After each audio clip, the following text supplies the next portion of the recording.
এবং পরিষদের নেতৃবৃন্দ যারা আছেন, কালকে আপনারা আমাদের সিএমপিতে কোঅর্ডিনেশন মিটিং একটা আছে না 11টার সময় আছে, প্রতি বছর এটা আমরা করে থাকি। আপনাদের নেতৃবৃন্দ আসে, আমাদের সব অফিসার থাকে, সেই ক্ষেত্রে আইন শৃঙ্খলা রক্ষা করার জন্য কম্প্যাক্ট কিভাবে একটা প্যাকেজ আমরা দাঁড় করাই, এটা আপনারা সবসময় জানেন। তো এটা একটু শেয়ার করার দরকার ছিল, না পুলিশ তো আমরা প্রতিপক্ষ হয়ে যায়। এমনিতেই আমরা এই মুহূর্তে জনরোষে আছি। এটা কয়েকজন মানুষের পাপের কারণে 2,14,000 ফোর্স কয়েকজন মানে দেখেন ক্ষতিগ্রস্ত হয়েছে, কারা কারা। তো এই পুলিশকে আপনাদের জনগণের দরকার, আপনারাই আমাদেরকে আবার সাহায্য সহযোগিতা করছেন। আমাদের বর্তমানে এই সমাজের দায়িত্ব আপনারা নিয়েছেন, আপনারা রাজ্যকে পাহারা দিয়েছেন, আপনারাই বলেছেন। আমরা আবার ব্যাক করার চেষ্টা করছি কনফিডেন্টলি আপনাদের সহায়তা নিয়ে। সুতরাং কালকে যে কোঅর্ডিনেশন মিটিংটা হবে, এখানে আপনারা যাবেন, আপনাদের কথা বলবেন। এই বিষয়গুলো আমাদের সব বাম পাতা এবং ডান পাতার মধ্যে আগের বছর যা হয়েছে একই কাজ এভাবে আমরা করবো, কারণ আমরা কেউ চাকরি থেকে ইস্তফা দেইনি। এটা আমাদের দায়িত্ব, চাকরিতে চাকরি করতে হবে। সুতরাং সব হবে, দয়া করে হতাশ হবেন না। কালকে আসেন, আমিও ওখানে থাকবো। সুতরাং আর হয়তো এই জিনিসটা স্যার আমাকে বলেছেন, তার একটা পুরো মানে একটা কমিটি থাকে, আমাদের নির্দিষ্ট দায়িত্ব থাকে। ওই কয়েকদিন আমরা লাগাতার 24/7 ওই ধরনের সার্ভিস দিয়ে থাকি। আপনি জন্মাষ্টমী এবং দুর্গাপূজা বা প্রবারণা ওনারা যাতে নির্বিঘ্ন করতে পারেন এবং কোন ধরনের ফেয়ার অথবা কোন হুমকি ছাড়া ওনারা যাতে ওনাদের পূজা বা করতে পারে সেই বিষয়টা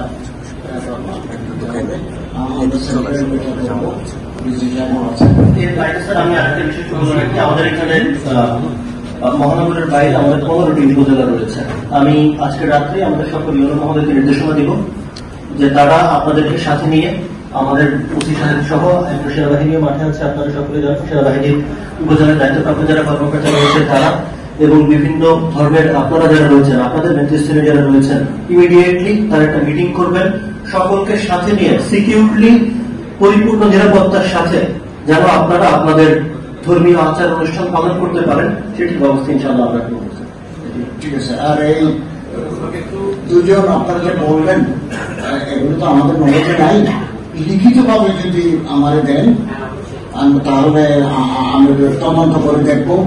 আমাদের সেল আছে কোথায় কোথায়, চট্টগ্রাম বা স্পিকার মেসের কথা বললেন, আমরা তো দেখি না এরা কারা কারা এগুলো করছে, আমরা যদি দেখি আমাদের লিখিত ভাবে যদি দেন, অথবা আমার মন্ত্রণালয়ে পাঠালেও আমি এটা পাবো।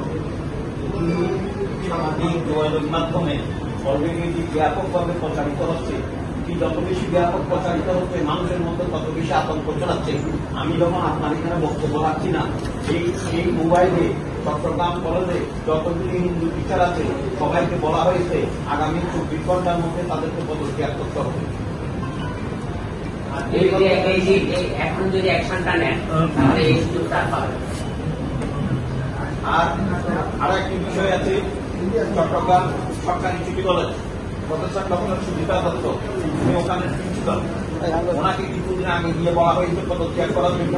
আমি নাম বলবো না, বিএনপির একজন স্থায়ী কমিটির সদস্যের দায়িত্ব ধরে উনি সেই পরিস্থিতিকে উত্তরণ করেছেন। ওনাকে যেহেতু ওইভাবে বিদায় করা যায় নাই, এখন নতুন করে একটি পদ্ধতি অবলম্বন করা হয়েছে, সেটি হচ্ছে ওনাকে একটি মামলাতে দেওয়া হয়েছে। সেই মামলাটি কি? সেই মামলাটি হচ্ছে ভাঙচুর, অগ্নিসংযোগ হত্যাকাণ্ড, এবং সেই মামলায় আরো আসামি আছে। ওনার ডিজিটেশনটা উল্লেখ করা হয়েছে। সুদীপা দত্ত সভাপতি, ছাত্র সংসদ, চট্টগ্রাম সরকারি সিটি কলেজ।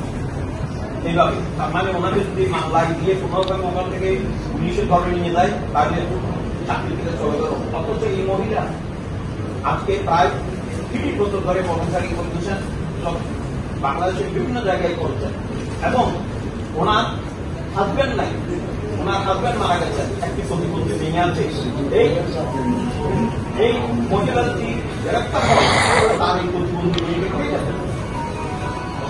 এই বিষয়গুলি, মানবিক দিকগুলি আমি উপস্থাপন করলাম, আপনারা খবর নেন, আমাদের কাছে আছে, এই মোবাইলে আছে, ওইগুলি সবগুলি শিক্ষকের নাম দিয়ে 24 ঘন্টা আলটিমেটাম দেওয়া হয়। চট্টগ্রাম করে ছবিও দেওয়া হয়েছে,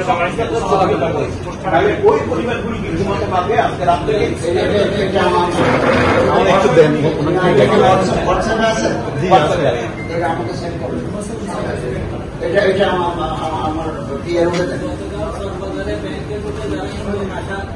কিন্তু মহিলারা সঙ্গ দেয়, যারা সঙ্গ আছে ওদেরকে বলতে তোমরা এখন বেরোর কাজ করে সঙ্গ দিয়ে আসতে হবে।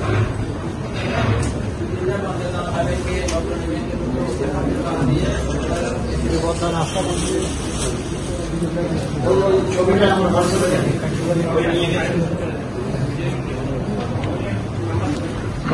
জন্মাষ্টমী কমিটি সাধারণ সম্পাদক একটু বক্তব্য রাখবেন।